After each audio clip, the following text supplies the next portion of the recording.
اب غور کیجیے، جب اس بات کی تنقید ہو گئی کہ امام حسین کی شہادت حضور اکرم صلی اللہ علیہ وآلہ وسلم کے لیے ہے، تو آئیے قرآن کریم کی جن آیات کو سرنامہ سخن کی حیثیت سے تلاوت کرنے کا شرف حاصل ہوا، اس میں خلاق کائنات ارشاد فرماتا ہے، سب سے پہلے اللہ عز و جل تحویل قبلہ کا ذکر کرتا ہے کہ اللہ عز و جل نے اپنے محبوب کے لیے قبلہ بدل دیا، محبوب کے لیے قبلہ بدل دیا، فلاں فلاں سے اتنا پیار کرتا ہے کہ اپنے محبوب کے پیار میں قبلہ ہی بدل دے۔ اب یہ حقیقت پر مبنی تو بات نہیں ہے کہ اب محبوب جس سے آپ پیار کرتے ہیں، لیکن رب فرما رہے محبوب یہ دنیا والوں کی مثال ہے، رب قبلے بدل دیا کرتا ہے۔ فَلَنُوَلِّيَنَّكَ قِبْلَةً تَرْضَاهَا، محبوب ہم تیرا چہرہ پھیر دیں گے۔ قبلتن نکرہ ہے، قبلتن کیا ہے؟ نکرہ ہے۔ اب کعبہ معرفہ ہے، اور معرفہ کی تعبیر نکرہ سے نہیں کی جاتی، اور نکرہ جب سیاق کلام میں ہو تو اس کے بعد اگر ترضاها یہ فعل ہے جو نکرہ ہے، فعل مضارع نکرہ ہے، اب قبلتن نکرہ ہے، یہ بھی نکرہ ہے، تو جملہ یہ مرکب توصیفی بنا۔ اس کا معنی کیا ہوا کہ اللہ عز و جل ارشاد فرما رہا ہے القبلۃ نہیں فرمایا، کیونکہ کعبہ معرفہ ہے، قبلتن نکرہ ہے، اور معرفہ کی تعبیر نکرہ سے نہیں کی جاتی، یعنی اللہ ارشاد فرما رہا ہے محبوب لوگ یہ نہ سمجھیں کہ محبوب کے پیار میں محبوب کے لیے مکے والے کعبے کو محبوب کا قبلہ بنا دوں گا، یعنی اگر محبوب چاہے گا، اگر محبوب کے دل میں تمنا ہوگی کہ اللہ محبوب کے لیے مکے والے کعبہ کو قبلہ بنا دے، فرمایا نہیں ایسا نہیں ہے، اگر تو نے چاہا کہ مکے والا قبلہ کعبہ بن جائے تو مکے والا ہی بنے گا، ایسا نہیں ہے کہ کہیں اور تیری چاہت پیدا ہو گئی تو اس کو قبلہ نہیں بناؤں گا، فرمایا اسی لیے ناکرہ رکھا ہے تاکہ لوگ سمجھ جائیں کہ محبوب تو جس مقام کو قبلہ بنانا چاہتا ہے، تو جس مقام کو قبلہ بنانا چاہتا ہے، محبوب ادھر تیرے دل میں تمنا پیدا ہوگی کہ کس مقام کو اللہ قبلہ بنا دے، فرمایا محبوب ادھر تیری زلف، ادھر تیرے گیسو رخ بدلیں گے، ادھر تیرے گیسو پھریں گے، ادھر اللہ قبلہ پھیر دے گا، قبلہ پھیر دے گا۔ ایسا نہیں ہے کہ فقط مکہ والا قبلہ، قبلتن فرمایا ترضاها، محبوب جہاں تو راضی ہے رب اس کو قبلہ بنا دے گا۔ تو پہلے تحویل قبلہ کا ذکر ہے، قبلہ کے بدلنے کا ذکر ہے۔ اب دیکھیے اس کے فوراً بعد اب لوگ بڑے حیران تھے، متعجب تھے کہ یہ کیسے ہو گیا کہ قبلہ ہی بدل دیا، تعجب تھا نا کہ قبلہ ہی بدل دیا، محبوب کے پیار میں قبلہ بدل دیا۔ اب فوراً بعد ارشاد فرماتا ہے کما ارسلنا فیکم رسولا منکم یتلو علیکم آیاتنا ویزکیکم ویعلمکم الکتاب والحکمہ ویعلمکم ما لم تکونوا تعلمون۔ اللہ ارشاد فرماتا ہے کما تشبیہ کے لیے آتا ہے، تم اس بات پر حیران ہو، اب رب بتا رہا ہوں، لنک بتا رہا ہوں اور کربلا کی طرف آ رہا ہوں، لنک بتا رہا ہوں۔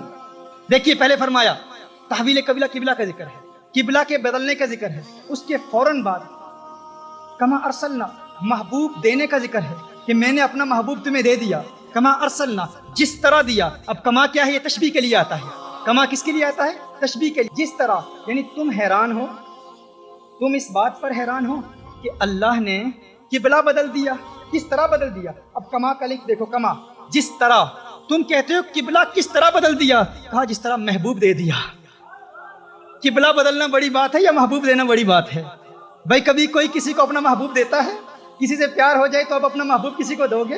بھائی دینا تو بڑی بات ہے، کوئی کسی دوسرے کو اپنا محبوب دکھاتا بھی نہیں ہے، چھپاتا ہے کہ کوئی میرا محبوب دیکھے نا، محبوب کو چھپاتے ہیں۔ جس سے پیار ہو جائے انسان کہتا ہے کوئی اسے نہ دیکھے، یہ کسی کو نہ دیکھے، یہ مجھے دیکھے میں اسے دیکھوں۔ آن بسو مورے نینن میں اکھیاں بند کر لوں، نہ میں دیکھوں غیر کی جانب، نہ توہے دیکھن دوں۔ Oh beloved, come and reside in my eyes, come and live in my eyes. Why do you want your beloved to come and live in your eyes? So I can close my eyes. Oh lover, why do you want to close your eyes? I want my beloved to come and live in my eyes, and I want to close my eyes so my beloved can see none other than me and I can see none other than my beloved. جب پیار ہو جاتا ہے کسی سے، محبت ہو جاتی ہے کسی سے، تو انسان کسی اور کو دیکھنا نہیں چاہتا، انسان کہتا ہے زندگی جائے، جسم جائے، سب کچھ برباد ہو جائے، دو نین سلامت رہیں، میری دو آنکھیں سلامت رہیں، دو آنکھیں سلامت رہیں، تاکہ میں محبوب کو دیکھتا رہوں۔ کاگا مورا سب تن کھائیو، چن چن کھائیو ماس، پر دو نین مورے نہ کھائیو، مہے پیا ملن کی آس، مہے پیا ملن کی آس۔ کاگا سب کچھ کھا جاؤ، جسم کھا لو، آنکھیں نہیں کھانا، کیونکہ ان آنکھوں سے محبوب کا جلوہ دیکھتا ہوں، ان آنکھوں سے محبوب کا دیدار کرتا ہوں۔ تو میں عرض کر رہا تھا کہ اللہ نے محبوب دے دیا، تو اللہ ارشاد فرما رہے کما ارسلنا، تم اس بات پر متعجب ہو، اس بات پر حیران ہو کہ قبلہ بدل دیا؟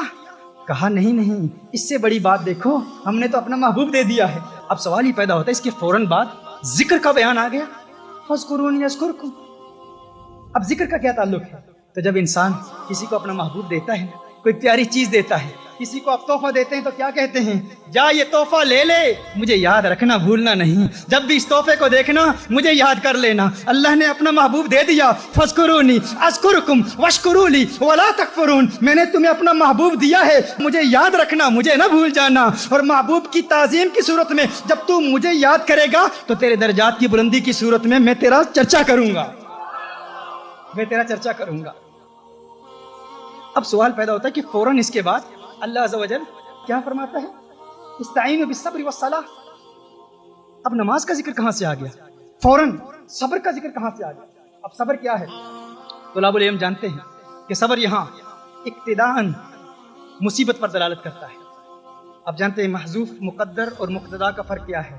یہاں شریعت کا تقاضا بھی ہے، لغت کا تقاضا بھی ہے، عقل کا تقاضا بھی ہے کہ یہاں مصیبت مقتدا ہو، یعنی صبر اسی وقت کیا جاتا ہے جب مصیبت آتی ہے، جب مصیبت آتی ہے تو صبر کیا جاتا ہے۔ یعنی گویا اللہ ارشاد فرما رہا ہے کہ جب میں نے تمہیں اپنا محبوب دے دیا، میرا محبوب ملے گا، تجھے اللہ یاد آئے گا، اللہ کا ذکر تو کرے گا، لیکن یاد رکھنا اس ذکر میں پھر مصیبتیں بھی آئیں گی، تکلیفیں بھی آئیں گی، اس ذکر میں پھر تکلیفیں بھی آئیں گی۔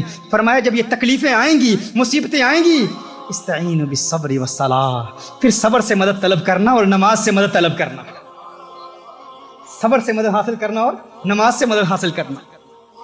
پھر اس کے فوراً بعد ارشاد فرمایا وَلَا تَقُولُوا لِمَنْ يُقْتَلُ فِي سَبِيلِ اللَّهِ أَمْوَاتٌ۔ اب یہاں پر شہداء کا ذکر کیوں آ گیا کہ جو اللہ کی راہ میں قتل کیے جائیں انہیں مردہ نہ کہو؟ اللہ ارشاد فرما رہا ہے، اب رب دیکھیے، تعلق دیکھیے، اللہ ارشاد فرما رہا ہے کہ مت سمجھنا کہ صبر کرتے رہو گے تو مصیبت ٹل جائے گی۔ کبھی کبھی ایسا وقت بھی آتا ہے کہ انسان صبر کرتا رہتا ہے، لیکن صبر کرتے ہوئے اس کی موت بھی واقع ہو جاتی ہے، لیکن اس موت سے نہ ڈرنا، یہ نہ سوچنا موت آ جائے گی مر جاؤں گا۔ کہا وَلَا تَقُولُوا لِمَنْ يُقْتَلُ فِي سَبِيلِ اللَّهِ أَمْوَاتٌ، ارے شہید زندہ ہے، مردہ نہیں ہوتا، شہید تو زندہ ہوتا ہے، شہید مرتا نہیں ہے۔ اب شہید کا ذکر، اب رب سمجھ میں آ گیا، لنک سمجھ میں آ گیا، تحویل قبلہ، محبوب کا دیا جانا، محبوب کے دیے جانے کے بعد ذکر کے بعد استعانہ بالصلاۃ والصبر۔ اب آگے بڑھتے ہیں، پھر اس کے بعد چند آزمائشوں کا ذکر کیا، وَلَنَبْلُوَنَّكُمْ بِشَيْءٍ مِّنَ الْخَوْفِ وَالْجُوعِ وَنَقْصٍ مِّنَ الْأَمْوَالِ وَالْأَنفُسِ وَالثَّمَرَاتِ، کہ پھر ہم تمہیں آزمائیں گے، کبھی مال کے نقصان سے، کبھی جانی نقصان سے، کبھی بھوک سے، کبھی پیاس سے، کبھی خوف سے۔ اب غور کریں، اللہ ارشاد فرما رہا ہے کہ یہ آزمائشیں آئیں گی تمہاری زندگی میں۔ آزمائشوں کا ذکر ہے کہ اللہ آزماتا ہے، مت سمجھنا کچھ لوگ تو شہید ہو جاتے ہیں انہیں مصیبتوں میں، صبر کرتے ہوئے شہید ہو جاتے ہیں، کچھ ایسے ہیں جنہیں اللہ آزماتا ہے، اللہ آزمائشوں میں مبتلا کرتا ہے۔ کیسی آزمائشوں میں؟ کبھی جانی نقصان کے ذریعے، کبھی بھوک کے ذریعے، کبھی پیاس کے ذریعے، کبھی خوف کے ذریعے اللہ آزماتا رہتا ہے۔ اب آئیے دیکھیں، غور کریں، جب ہم کربلا کا واقعہ دیکھتے ہیں، پہلی بات تو یہ سمجھ میں آ گئی کہ امام حسین نے میرے آقا صلی اللہ علیہ وسلم کے لیے جام شہادت نوش فرمایا۔ امام حسین کس کے لیے شہید ہوئے؟ آقا کے لیے شہید ہوئے۔ آقا کی شہادت کا ظہور تام کہاں سے ہوا؟ امام حسین کی شہادت سے ہوا۔ امام حسین کی شہادت کو اگر ہم بنظر غور دیکھیں، عمیقانہ نگاہ سے سمجھنے کی کوشش کریں تو خدا کی قسم ہم دیکھتے ہیں کہ تاریخ انسانی میں کوئی ایک شخص بھی آپ کو ایسا نہیں ملے گا جسے تمام آزمائشوں میں مبتلا کیا گیا ہو۔ اللہ عز و جل نے قرآن کریم میں اپنے بندوں کو آزمانے کی جتنی بھی صورتیں بیان کی ہیں، وہ ساری صورتیں ہمیں امام حسین کی شہادت میں ملتی ہیں کہ جس ایک فرد کو اتنی آزمائشوں میں مبتلا کیا گیا ہو۔ کسی کو بھوک کے ذریعے اللہ عز و جل آزماتا ہے، کسی کو پیاس کے ذریعے آزماتا ہے، کسی کو اللہ عز و جل اولاد کے نقصان کے ذریعے آزماتا ہے، کسی کو شہادت دیتا ہے، لیکن ایک امام حسین کی ذات ہے، وہ فرد واحد ہیں جنہیں اللہ عز و جل نے بھوک کے ذریعے بھی آزمایا، پیاس کے ذریعے بھی آزمایا، مالی نقصان کے ذریعے بھی آزمایا۔ علی اکبر سامنے کٹ گئے، اللہ آزما رہا ہے۔ علی اصغر کی شہادت کے ذریعے آزمایا، امام قاسم کی شہادت کے ذریعے آزمایا، اللہ آزما رہا ہے۔ امام حسین خود شہید ہو گئے۔ خدا کی قسم قرآن کریم کی ان آیات کی تفسیر جب میں پڑھتا ہوں، ان آیات پر غور کرتا ہوں اور ربط بین الآیات کو دیکھتا ہوں، کبھی کبھی جب دل میں آتا ہے کہ تفسیر کی کتاب اٹھاؤں، تفسیر کی کتاب اٹھانے کے لیے ہاتھ بڑھاتا ہوں تو ہاتھ رک جاتا ہے، ایک آواز آتی ہے، تفسیر کی کتابیں اٹھانے کی ضرورت ہی نہیں، ان آیات کو دیکھ اور امام حسین کی ذات کو دیکھ، امام حسین کی شہادت کو دیکھ۔ رب کعبہ کی قسم امام حسین کی ذات از خود قرآن کریم کی ان آیات کی چلتی پھرتی تفسیر نظر آتی ہے۔ The martyrdom of Imam Hussein, sacrifices of Imam Hussein, the entire life of Imam Hussein. It seems as if Imam Hussein himself is a walking, talking tafsir of these verses of the Quran. He himself is a commentary of these Quranic verses. His zat, his martyrdom, his sacrifice itself is a tafsir of these Quranic verses. یہ میرے امام کا مقام ہے، یہ میرے امام کا مقام ہے. خدا کی قسم اللہ عز و جل نے جو امام کو مقام دیا کہ قرآن میں آزمانے کی جتنی صورتیں اللہ نے قرآن میں بیان فرمائی ہیں وہ ساری امام حسین کی شہادت میں مجتمع نظر آتی ہیں. وہ اس لیے کیونکہ امام حسین کی شہادت رسالت مآب صلی اللہ علیہ وآلہ وسلم کی شہادت کا ظہور ہے. اور کوئی ایک آزمائش بھی باقی رہتی تو میری آقا صلی اللہ علیہ وسلم کی شہادت کا ظہور تام نہ ہوتا. یہ آقا صلی اللہ علیہ وسلم کی شہادت کا ظہور ہے. اسی لیے میں کہتا ہوں کہ میرا امام حسین یہ وہ در یکتا ہیں کہ خدا کی قسم پوری کائنات میں یہ ایک ہی نگینہ ہے امام حسین، ان جیسا کوئی دوسرا نہیں ہے. یہی وہ مجاہد ہے، یہی وہ مرد کلندر ہے کہ جس نے میدان میں یزید جیسی طاقت کو للکارا. دلاوروں میں فرد ہے یہ کیسا شیر مرد ہے، دلاوروں میں فرد ہے یہ کیسا شیر مرد ہے کہ جس کے دبدبے سے دشمنوں کا رنگ زرد ہے. دلاوروں میں فرد ہے یہ کیسا شیر مرد ہے کہ جس کے دبدبے سے دشمنوں کا رنگ زرد ہے. یہ بالیقین حسین ہے، یہ بالیقین حسین ہے، یہ بالیقین حسین ہے. نبی کا نور عین ہے جبھی تو اس کے سامنے یہ فوج گرد برد ہے، جبھی تو اس کے سامنے یہ فوج گرد برد ہے.